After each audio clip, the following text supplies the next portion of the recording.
తెల్లవారిపోయింది.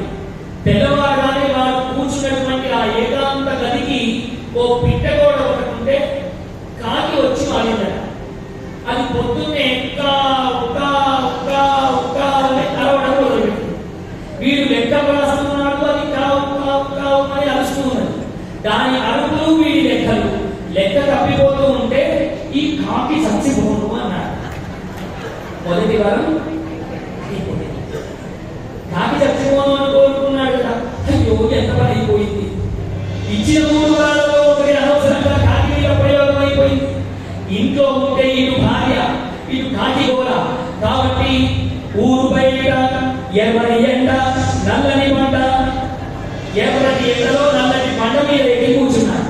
ఇక్కడికైతే ఎవరు పెద్ద గుండు పంట మీద వెళ్ళి కూర్చున్నాడు. కూర్చొని లెక్కలు వేసుకున్నాడు. మళ్ళీ పాత లెక్కలన్నీ పోయినాయి. మళ్ళీ అబ్బాయికి మొదలు పెట్టాడు. పెడుతూ ఉంటే ఎన్నడూ లేని విధంగా భక్త ప్రవర్తన చూసినటువంటి వారి భార్య ఊరు వాళ్ళందరినీ జమ చేసిందట. మా ఆయన ఏదో గాలి దూరి సోకిందండి అంటున్నాడు కానీ మాట్లాడలేదు. ఏమైందో అని అందరినీ జమ చేసేటప్పటికి ఊరు అంతా నల్ల పంట దగ్గరికి పోయినారు.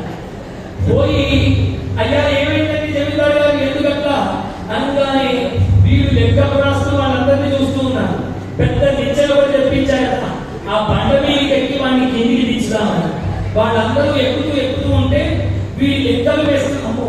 ఇప్పుడు వీళ్ళు బండ మీదకి ఎక్కారంటే ఇప్పటి వరకు చేసిన లెక్కలన్నీ మళ్ళీ వ్యర్థమైపోతాయి. అందుకని ఆవేశంలో ఈ బండకి ఎక్కగానే కిందికి రాను అన్నాడు. రెండవ కోరిక అయిపోయింది. అతుక్కుపోయాడు బండకి. అటు ఇటు ఎంతలాగినా బండ నుండి ఊడిపడడం లేదు.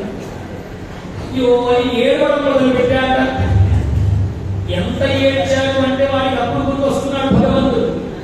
ఊళ్ళో వాళ్ళందరూ వీడి పెద్ద మూర్ఖుడని అందరూ వెళ్ళిపోయారు. కానీ వాడిని విడవకుండా ఉన్న వారి భార్య ఏమైందయ్యా, ఎందుకోసం ఈ విధంగా ప్రవర్తిస్తున్నావంటే వాడు జరిగిన వృత్తాంతం అంతా భార్య చెప్పాడు. మన ఇంటికి ఒక అయ్యగారి రూపంలో బ్రాహ్మణుడు వచ్చాడు. వస్తే ఇట్లా 3 వరాలు, ఇట్లా 2 పోయినాయి, ఇంకొకటే వరం ఉన్నదే అన్నాడు. అనగానే ఆ సాధ్వి నమస్కారం చేసి భగవంతుడు ఎంత అద్భుతమైనటువంటి వాడు, నిజంగా 3 వరాలు ఇచ్చి మనల్ని కాపాడినటువంటి పరమాత్మకు నమస్కారం చేయండి. చేసి హే భగవన్, ఈ బండ నుండి ఊడిపడేటట్టుగా వరం ఇయ్యవయ్యా, బతికున్నన్ని రోజులు దాన ధర్మాలు చేస్తానని మొక్కండి అన్నారు. వెంటనే వారు అలాగే మొక్కాడు.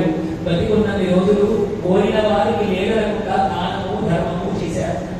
చూడండి, ఐశ్వర్యం ఉంటే మనము దానము ధర్మం కనుక చెయ్యకపోతే ఈ సంసారం అంతా లంపటానికి అంటుకుపోతాం. మనందరం కూడా బండ